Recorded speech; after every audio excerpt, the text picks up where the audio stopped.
Et salut à tous, aujourd'hui c'est Lucas Tech Test et on se retrouve pour l'unboxing du casque JBL Everest Elite 750 NC. C'est parti. Alors sur la face avant du packaging nous retrouvons donc un des côtés du casque en gros plan.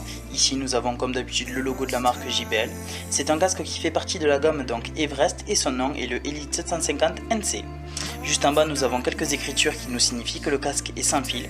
Alors ce casque a été élu meilleure innovation 2017. Sur le côté droit du packaging, nous avons donc un schéma qui nous signifie que le casque est équipé de la puce JBL Smart. Sur la face arrière du packaging, nous avons donc comme devant le logo de la marque JBL, la gamme et le modèle. Ici nous avons donc deux autonomies différentes. Avec la réduction de bruit activée, nous avons 15 heures d'autonomie et sans la réduction de bruit, nous sommes à 20 heures d'autonomie. Juste en bas, donc, nous avons quelques caractéristiques. Nous avons comme quoi la réduction de bruit est adaptative, que les mises à jour sont très simples et que le son est possible d'être customisé en différentes personnes. Sur le côté gauche du packaging, nous avons quelques caractéristiques que nous allons détailler plus tard dans la vidéo. Alors, juste avant de passer à l'unboxing, je voulais vous préciser que le casque a déjà été ouvert pour essayer le casque et vous donner notre ressenti à la fin de cette vidéo. On passe tout de suite à l'unboxing, c'est parti!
Donc dans le packaging, qu'est-ce qu'on retrouve? On retrouve la notice JBL pour le casque, voilà comme d'habitude. Ensuite on retrouve la housse de rangement pour le casque, qui est très propre. Donc du coup dans cette housse on retrouve un petit compartiment JBL Everest, très simple. Dans ce compartiment on retrouve un câble micro USB orange pour charger le casque. Ensuite un câble jack 2,5 mm vers 3,5 mm. Et un petit adaptateur pour avion. Voilà, donc du coup on va passer au casque. Voilà, donc le casque est vraiment très propre. Voilà. Hop. Donc voilà, on va vous montrer quelques détails. Voilà. Il faut savoir que le casque est vraiment très propre avec de très bons matériaux. Voilà. Donc vous pouvez le plier comme vous le souhaitez. Alors. Hop. Donc on retrouve le L et le R pour savoir comment le positionner. De très bons coussinets qui sont vraiment très mous, très agréables.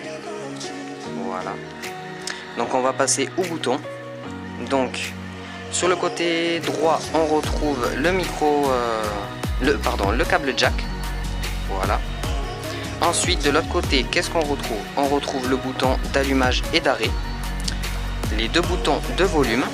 Au milieu, on retrouve le bouton play pause, la prise pour charger le casque.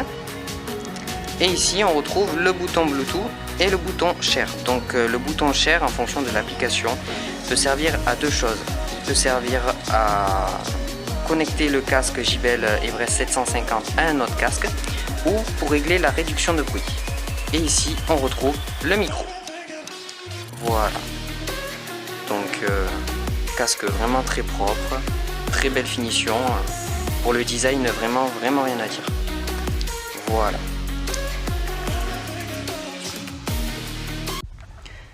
Alors, on se retrouve donc pour le ressenti du casque. Donc mon ressenti sur le casque, c'est un très bon casque. On a vraiment un super confort, on a un design qui est très bon. Donc pour un casque à ce prix-là. Donc c'est un casque que j'ai payé 180 € il y a une semaine et demie. Donc pour ce casque, donc le confort du casque, on a un confort qui est vraiment très bon. Même après quelques heures portées sur les oreilles, on n'a pas de compression au niveau des oreilles.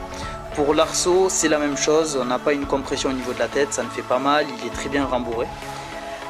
Ensuite, donc pour le son du casque, le son est bon, il n'est pas excellent. Avec la réduction de bruit, le son est meilleur, on a de meilleures basses, tandis qu'avec la réduction de bruit désactivée, on a un son qui est vraiment pas agréable à l'écoute. Donc ça c'est un mauvais point pour le casque. Ensuite, mon mauvais point dont je vais parler, ça va être les boutons. Donc les boutons sont pas trop accessibles quand on le porte sur les oreilles. Ça c'est vraiment dommage. Après, je veux dire, on n'a pas trop de mauvais points pour ce casque, ça reste un très bon casque, voilà, mais c'est un casque qui coûte quand même 180 €, donc on s'attend à quelque chose de bon. Voilà, donc je pense que ça va être tout pour le ressenti de ce casque. Donc merci à tous d'avoir regardé cette vidéo. Juste avant de vous laisser, on tenait à vous dire un merci pour les 500 abonnés. Alors certes ce n'est pas beaucoup sur YouTube, mais bon, nous sommes deux jeunes avec une petite chaîne YouTube qui sont fans d'high-tech, donc merci. Alors pour répondre à quelques questions en commentaire, on nous a posé plusieurs questions par rapport à notre nom de chaîne YouTube, donc Lucas Tech Test. Alors on l'a choisi tout simplement parce que nous nous appelons tous les deux Lucas et que nous aimons l'high-tech, donc d'où le nom Lucas Tech Test. Ensuite, je précise quand même sur la chaîne que nous avons beaucoup de produits high-tech, mais ce ne sont pas tous nos produits. Enfin, je veux dire, tous les produits présentés ne nous appartiennent pas. Nous demandons à des amis ou des connaissances de nous les prêter parce que nous n'avons tout simplement pas les moyens. Voilà, donc j'ai fait le tour. N'hésitez pas à partager la vidéo, à aimer, de vous abonner. On vous dit à la prochaine. Ciao!